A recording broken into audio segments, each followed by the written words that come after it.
Hi, yeah, it's Jackie here from the LGFA, and we're on a Zoom call today, and the band is back together. We have our regular panellists who became our staple diet last year throughout the championship. We've Caoimhe Morgan from Armagh, and Michelle Ryan from Waterford, and Denise Masterson from the county of Dublin. Former stars, former greats of our game, and we're looking ahead to TG4 All-Ireland semi-finals. It's come around pretty quickly. So at Croke Park on Saturday we've got Dublin against Mayo, and at Croke Park on Sunday we've got Cork against Meath, and we also have TG4 Intermediate Semi-Finals, Laois against Wexford on Sunday, and Kildare against Westmeath. And Michelle, I might start with you first just to reference this one. There's also the little matter of a relegation match on Saturday, Tipperary against Kerry, two teams who would not have expected to be in this position. One of them will survive on Saturday, and one of them will have a second shot against Tyrone or Cavan. So this is, it's a game that'll probably go under the radar with all the hype around semi-finals, but it's a hugely important game for Kerry and Tipperary, Michelle. It's a massive game, to be honest. And I think when we were finishing up the championship last year, we wouldn't have expected to be talking about these two teams in a relegation playoff. And look, we all know that it's been a very, very difficult season for Tipperary this year throughout the league campaign and throughout the championship campaign.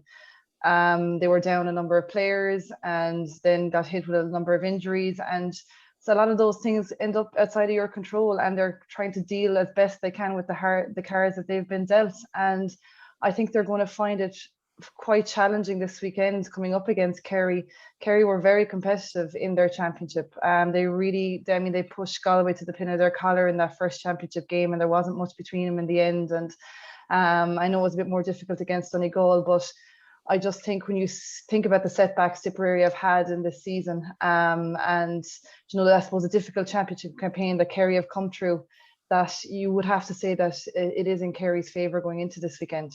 Yeah, it'll be. Just want to keep an eye on Mayo at 2:00 on Saturday. Michelle, where are your movements this weekend? Are you in Croker both days, or what's the plan?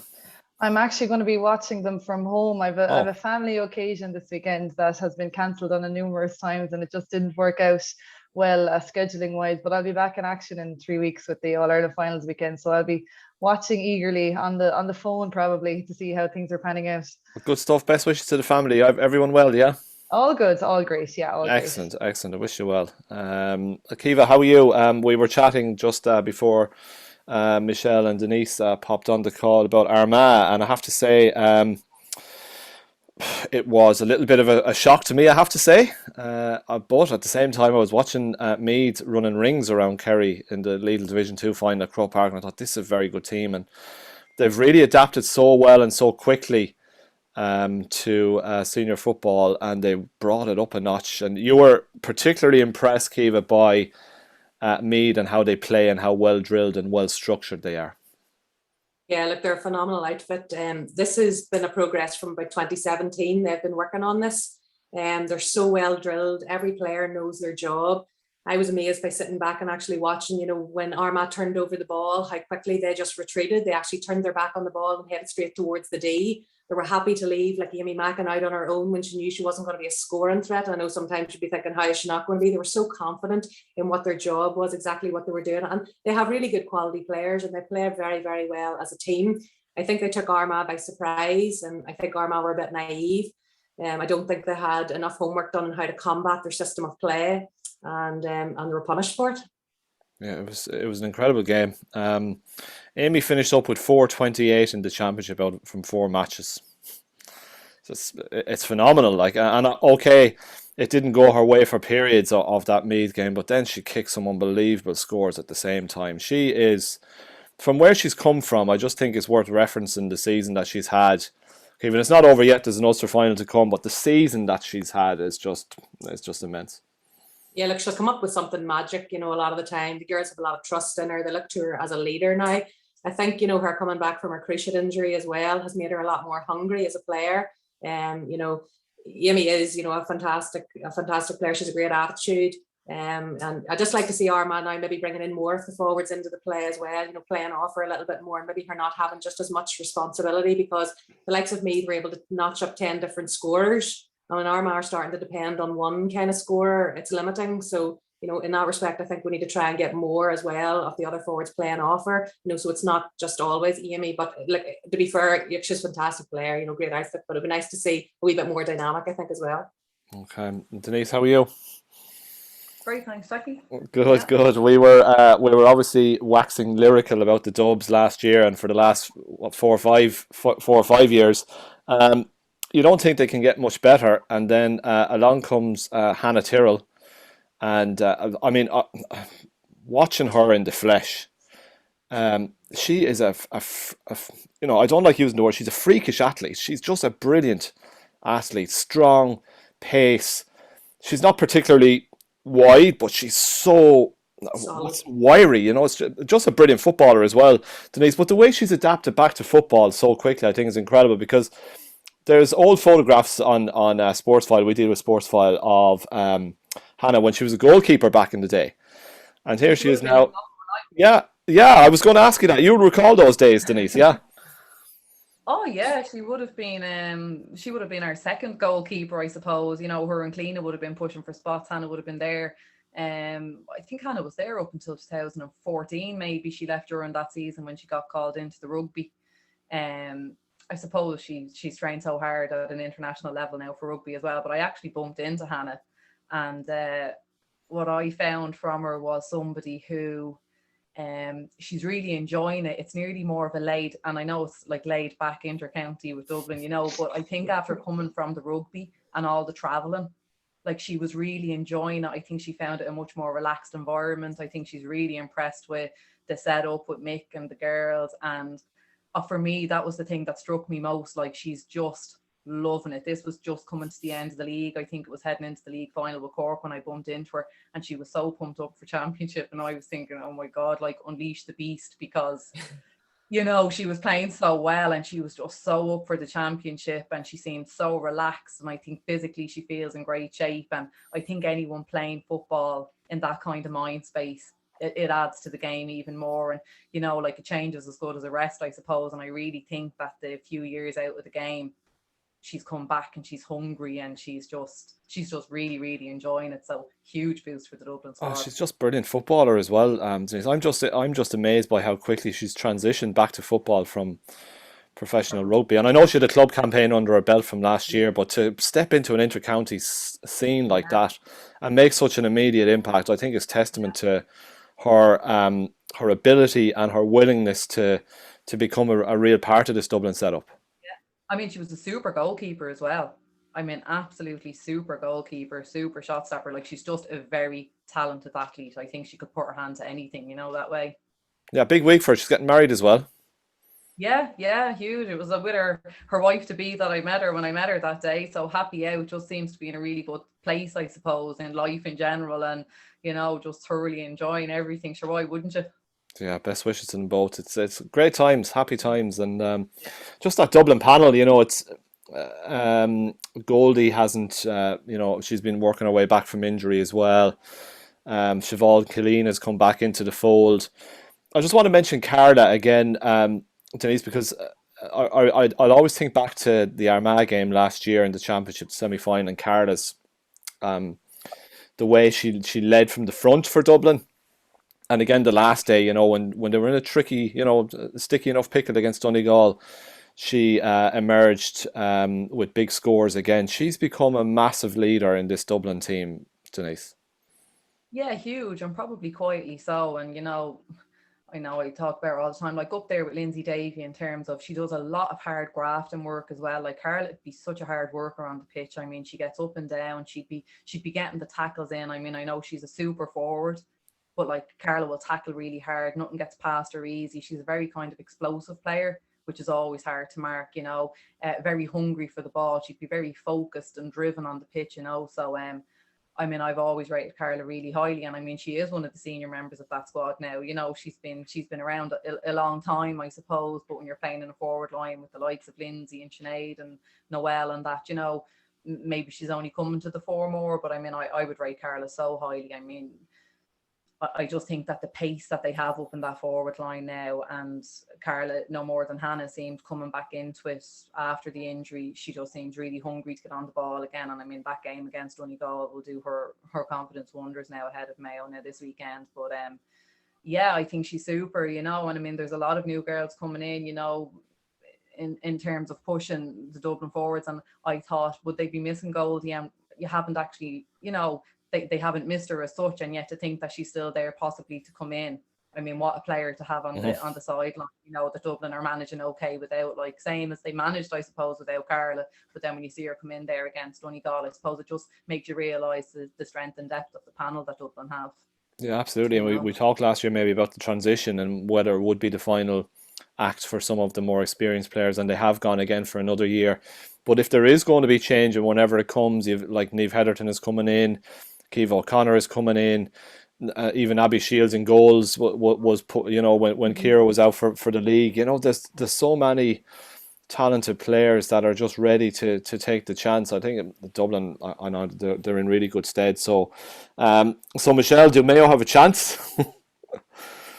Well, that's the question, isn't it? What I will say is that I was very impressed with Mayo in their semi-final, and I went into that game, I suppose, tipping Galway, if I'm honest, just based on the form before that. And Mayo had just come off the bat of a defeat also to Armagh, and conceded 3-14 that day. And I just thought personally that Galway might have had the upper hand going in, having come through tough games and topped their group. And I think most people might have been tipping Donegal to beat Galway, and Galway came through that as well. But what really, really impressed me in their semi-final was, I suppose, the speed at which they did everything, the hunger that they showed, the work rate that they showed.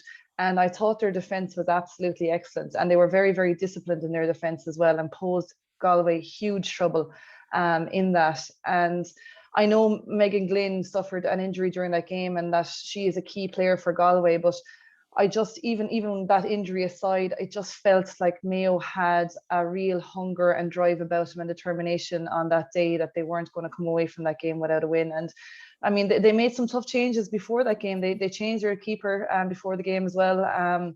And, you know, Laura Brennan came in instead of Aisling Tarpey. I thought Sinead Cafferty midfield have an absolutely fantastic game. She had 1-2 for midfield, and they kind of dominated in that area. And their inside forward line was absolutely deadly. They had, I suppose, an interchanging full forward the entire time. Sarah Rowe and Rachel Kearns kept interchanging inside in that full forward line. And, you know, it was very difficult for Galway to kind of mark them. And I would hope that Mayo bring that same level of energy and pace and danger in that attack to Dublin, because personally, I think that is the way you have to play football against Dublin. And that's why before I would have tipped the likes of Armagh and Donegal to really push Dublin as much as possible, because they have that in their game. And I think if Mayo can bring that speed and that dynamic attack, then look, that'll pose difficulty to any team. I think if you slow things down against Dublin and go into the tackle and, you know, try to break through them with a slower pace, I think you're kind of asking for trouble, to be honest. We all know the physical dominance that exists within the Dublin setup, and I don't think there's any point in trying to go toe to toe in that sense. So I think Mayo will have to bring what they have brought to the semi-final plus a little bit more. But I'm looking forward to the game, because, as I said, if there's pace to be seen on both sides and dynamic attack to be seen on both sides, I've no doubt it'll be a very exciting battle for large periods of the game. Yeah, I don't think they've met in championship. Obviously, they met in the league final this year, and Dublin won pretty well. They've met in championship last back in 2018, and obviously they had the 2017 final as well, which was a great occasion for them. So, you know, the recent history between Dublin, they met in the league final as well at Parnell Park. So Dublin have pretty much had the upper hand on them. But that's not to say that the green and red might spring a surprise. We'll have to wait and see. Kiva, you've seen Mayo, obviously. And you know, Armagh, and Michelle's referenced it, Armagh had a very good win against Mayo. Are Mayo good enough to go toe to toe with this Dublin team, or do they have to find? And Michelle has spoken about her belief in how you can get at Dublin potentially, or is there another way you have to play to combat Dublin? What are your thoughts on it? Well, I agree 100% with what Michelle said. I think Mayo were hurting with their performance against Armagh. I don't feel that they played maybe the players in maybe the right positions, and that interchanging forward line, is so hard to mark.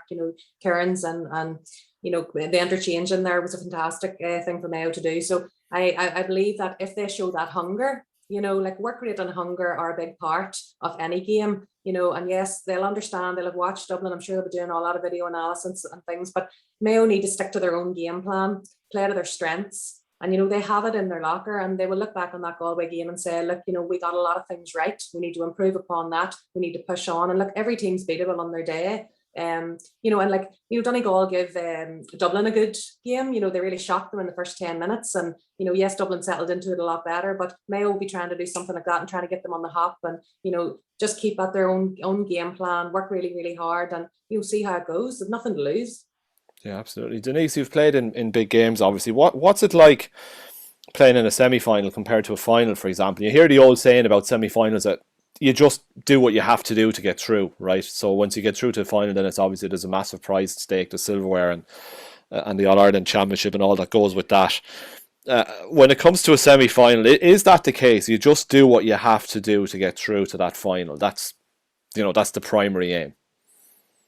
Oh yeah, like you don't want to lose a semi-final, like you want to make it to the final, you want to get to the last day of the season, you want to be up there competing on, let's be honest, the biggest stage I suppose that there is in ladies football is the All-Ireland Finals day, but I'm sure it's come on a long way since we were playing, in terms of, that mantra of take every game at a time, one game at a time. I'm sure that's becoming, all part of the psychology and everything else involved in the games, that they're very much well drilled in terms of we take it one game at a time. They won't be looking to a final. They have to stay focused, that way. I think it'll suit Dublin playing in Croke Park. And, while the girls are talking about the speed of Mayo, I actually think Mayo are a very physical team as well. I actually think that they're, Mayo always kind of bring a physicality to it that I think it's going to be nicely matched up, I suppose, with Dublin, the physicality side of it as well.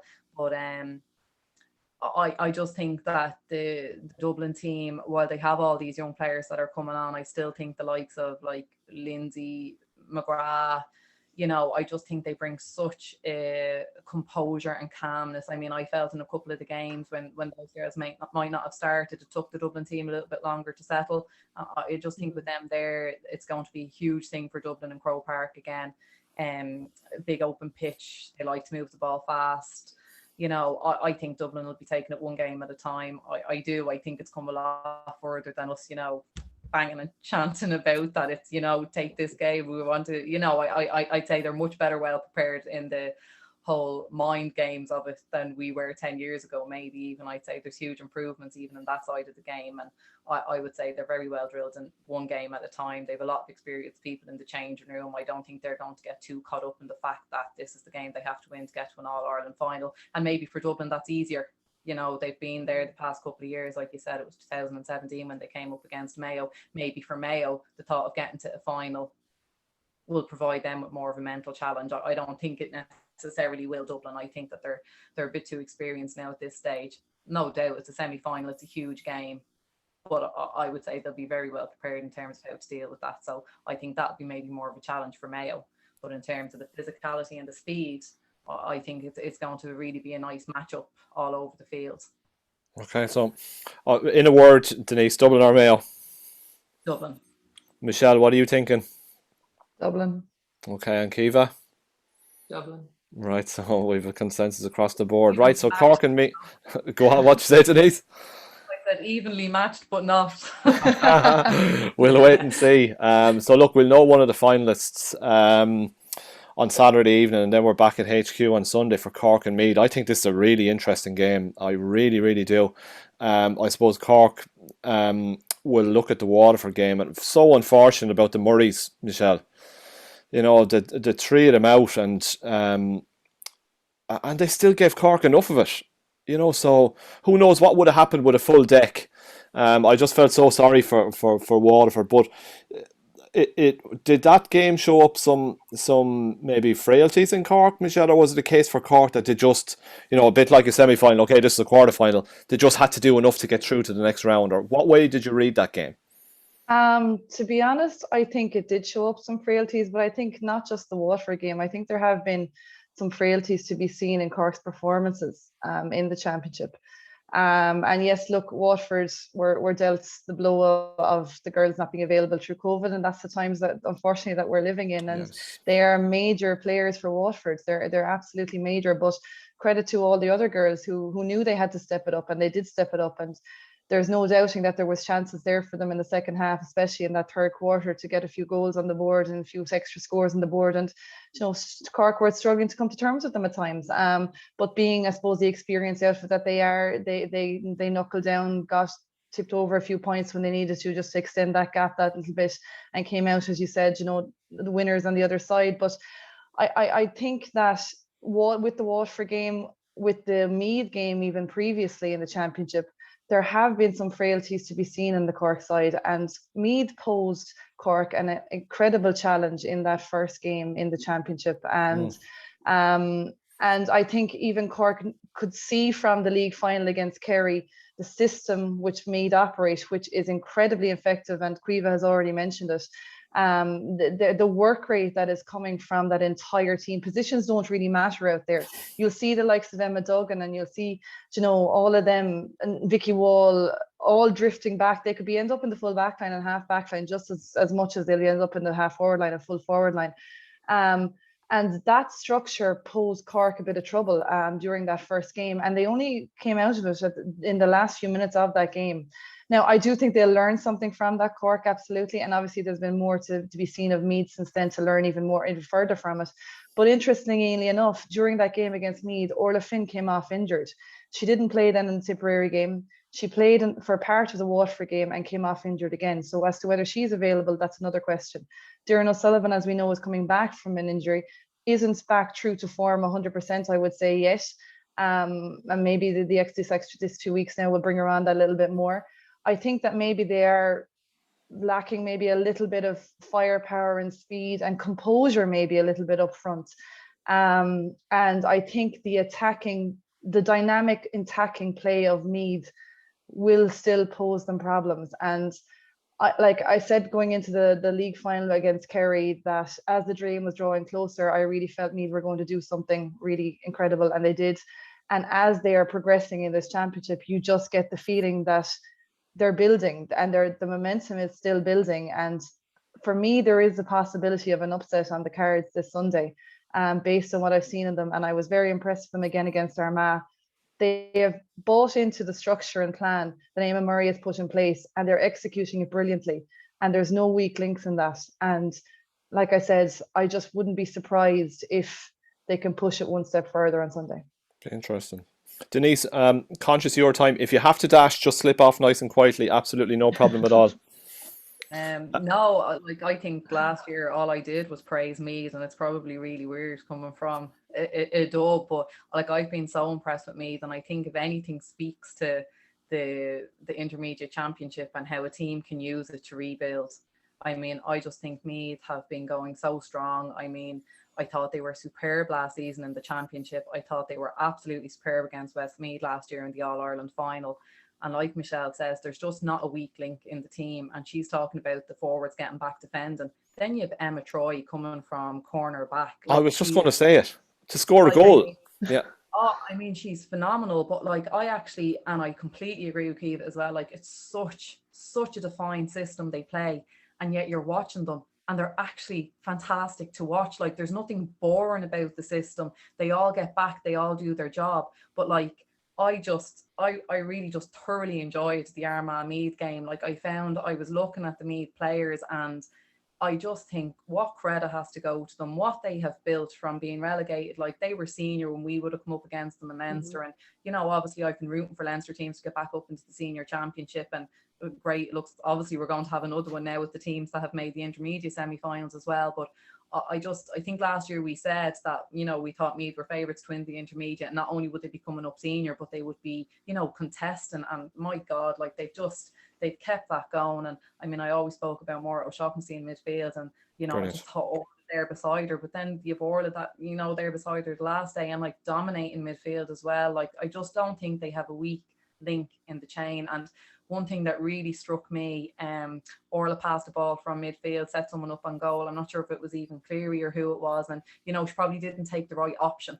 But there was no negativity, you know, even looking at how they are as a unit, as a team together, no negativity. You know, other players might have gave her, you know, a bit of a telling off or not giving the ball because she took the wrong option. But I was just really impressed with how they reacted to that. And I think that's the sign of a really cohesive, happy team. And I think Eamon Murray, even how he speaks and there's no pressure on them and, you know, anything's a bonus for them at this stage. Like, I think he's really feeding that line. And I was so impressed with Meath last year, and I'm more impressed with them this year. And you know, I think I'm with Michelle, an upset could be on the cards, because having watched Cork even against Dublin in the All-Ireland or in the league final in Croke Park, you know, there's just stuff isn't clicking for them the way it used to, particularly in their forward line. I mean, they scored one super team goal, but apart from that, you know, stuff that normally would happen, it just doesn't seem to be happening for them. So, you know, definitely, like, Meath are in with a great shout. Yeah, it would be an incredible story to go from winning an intermediate title to an All-Ireland senior final. I think Armagh went from winning a junior title to a senior final the following year. I was going to follow up back in the olden days there. Yeah. That was it was 05, 06, was it? 05, there was no such thing as an intermediate back in those days, and yeah, that was 05. We won the junior, and we ended up in the All-Ireland final against Cork in 06. And you know what? It's a real exciting place to be, because, you know, as Denise says, you don't have really any pressure on you, but you know, you're loving it and you're really enjoying it. And I can see that. I could see that from Meath at the weekend. You know, they're all just really enjoying it and they're loving it. And as you said, it's the team play. They're all playing for each other. There is no negativity. Yeah, it reminds me an awful lot of, you know, what we had back then. And you know what? It's a very dangerous outfit to be playing against.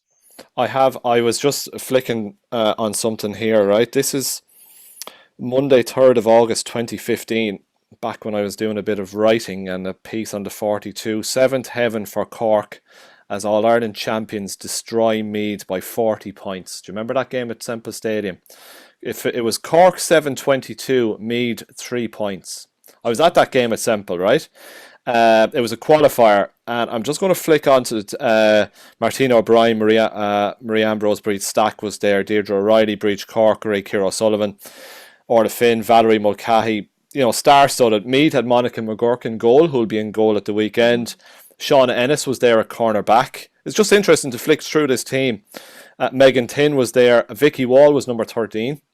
Sarah Powderly, who would be knocking around the setup as well in recent times. That's about it. I mean, the 5 years later, or 6 years later, God, the years are flying. 6 years later, they could...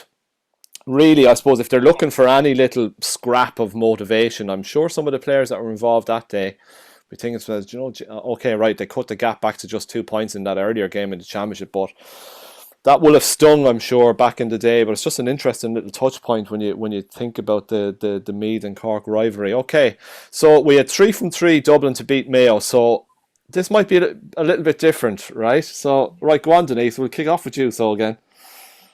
Who's going to join Dublin in the final, if it is going to be Dublin? Oh, look, I think it's going to be a lot tighter, and I think Cork have points to prove. You know, I really think they do. And, you know, again, even with the game against Waterford, you know, but oh God, I'm going to tip Meath. Okay. I am. Right, there we go. Right, Michelle. Just the way they're playing, yeah. Okay. Look, I suppose I've kind of laid my cards out there already, to be honest. I wouldn't be surprised if this is a game that goes to extra time either. But like I said, I just like that I'm seeing progress and even building on what's gone before in every Meath performance. And I think that even that last game that they played against Cork, there was some times they coughed up possession, you know, at the very end of that game, and they could have came away with a victory. And I think they'll have learned from that. So look, I'm going to enter the dangerous territory as well here and tip Meath. No way, right? Go on. Okay, Kiva, yeah. We're all so agreeable this evening. I'm going with Meath as well. Yeah, I just think they're a fantastic outfit. I do. And I think that their system of play, yes, it can be broken down, but it takes an awful lot of hard work. And as Denise says, I know teams nowadays work on maybe like who they might be playing on down the line, but you know, you would have had to been working on how you're going to break Meath down. for quite a few weeks at this stage. You know, they are relentless. They will work, work, work. They have so many quality players. And as we've talked about, they don't all play, you know, a set position. So, you know, Cork will have a big job to do. And I'm going with Meath, yeah. Unreal. Yeah, when you talk about household names, and I'm referencing a few of them from years gone by, you think of Meath now. Emma Duggan, a phenomenal footballer up front for them as well. Stacey Grimes, Vicky Wall, Maura Shotnessy, Emma Troy. They have some really, really serious operators. But Cork will, if anyone's watching this from Cork, they're going to be loving this. Right? Oh yeah, we've probably fed the beast there now, to be honest. Yeah. So you talk about the little scraps of motivation there. If Meath are thinking back to that 7-22 to 3 points, whatever it was, well, Cork are probably watching this and they're like, yeah, that's the counterbalance there. Right, folks, we'll wrap up very quickly. Okay, so we also have 2 intermediate semi-finals. Denise, coming to you, we spoke about obviously the importance of getting Leinster representation back up alongside Dublin in senior championship last year, and Meath obviously beat Westmeath in an all Leinster final. We now have a situation where we're guaranteed another Leinster team coming back up senior, as the 4 semi-finalists are all from the province. Kildare Westmeath looks a really interesting game, I have to say. Kildare are a team that, no offence to them, they have some brilliant results and you think they're going to really do something big, and then it just doesn't happen for some reason. Look, they have a brilliant opportunity against Westmeath, and then it's Laois against Wexford in the other game. Wexford relegated from Division 2, change of management, absolutely rejuvenated under Lizzie Kent. So obviously it will be nice, there's no would be, to have another Leinster team back up there in 22, Denise. Oh, brilliant, brilliant for Leinster. You know, it's been a long time coming, and like I said, you know, I suppose it just shows you that the system works as well. If teams do go down, that they regroup and rebuild the way Meath have. I wouldn't think the rest of them have regrouped quite to the extent that Meath have, but you would have to fancy Westmeath. I mean, they put in a great performance against Meath last year in the final. You know, they were a really good team. You know, got some good results, and you know they fight them out. So I would fancy Westmeath in that one. And between Laois and Wexford, God, harder to call, really. You know, Wexford are so rejuvenated, and you know, again, Laois, like, it's so hard to believe, like we beat Laois in a semi-final the year we went on to win the All-Ireland final. That's back right, in yeah. 2010. You know, like, and that was a really tight game, like, but for a Lindsay Davy goal, you know, Laois would have been in an All-Ireland final that year. Like, it's so hard to believe, you know, the fall, I suppose. So I mean, brilliant for Laois as well, but I mean, I think that's a tighter game to call, but definitely I would think overall I would probably be fancying Westmeath to win the intermediate championship this year. But like, it's great for Leinster football, you know, and it's due, it's time for it, you know, that way, in order for teams to be pushing again. Like, I mean, to have a senior Leinster championship, like it's just so important. Like, when you look at Ulster having their final coming up now in a week or two or whatever, like, I mean, that had nobody to compete in Leinster with. And like I said, like, not only have Meath come up, but that they're such a formidable outfit. I think the other teams will still have a bit more work to do, whoever does come up senior. You know, I know Westmeath have been up and down the past while, but I think they'll have more work to do when they get up to senior. I don't think they're quite the finished article the way Meath were coming up. But either way, it's great for Leinster football, and that we're guaranteed another Leinster team being promoted up into the senior championship is brilliant. Great stuff. So we've a very interesting weekend to look forward to. Folks, I'm going to let you go because I've taken up enough of your time. And as I always say, you have better things to be doing with your time than talking to me. So good to catch up, though. Great to see you, folks. And we might do it all over again ahead of the finals in a few weeks' time. Enjoy the family get-together at the weekend, Michelle. Good to see you again. Caoimhe Morgan from Armagh, we'll talk to you real soon. And Denise Masterson from Dublin. Hope the family is all well as well. And folks, thanks a lot. We're looking ahead to the TG4 All-Ireland semi-finals at the weekend, intermediate and senior, and we have 2 group games left in the junior championship as well, and after that we will know our semi-finalists. So folks, enjoy the weekend, enjoy the action, and talk to you real soon. Thanks a lot. Thanks, Jackie. Thank you.